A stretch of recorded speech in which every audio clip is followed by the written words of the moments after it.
All right, so this is going to be a video about the power rule. If you remember the previous video, we showed that the power rule is equal to, or if you ever take you have some power, so x to the n here, the derivative of that would just be that whatever that n power is, so you put that in front, times x to the whatever power it was before, that n minus 1.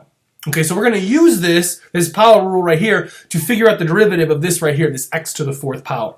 Okay, so the first thing we're going to do is we see this n right here, x to the n, it's x to the 4th. So in this case, n is equal to 4. So I'm going to put that 4 in front because n is equal to 4. So this should be equal to 4 times x to the n minus 1. So that would be x to the 4 minus 1. Okay? Obviously, this would simplify to 4 times x to the 3rd power.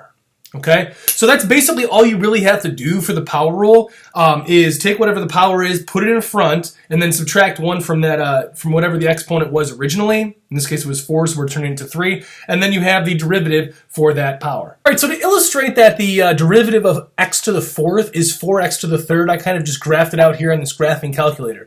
Now, if you notice in red, we have this x to the 4th, and then the blue is the 4x to the 3rd. Now, let's analyze this parent function here, this x to the 4th. If you notice, if you tried to figure out the slopes of the tangent line at each one of these points right here, they'd all end up being negative because the slope of the tangent line right here is pointed in the negative direction. So it'd be negative, negative, negative, negative, negative, all the way up to here where it would be 0.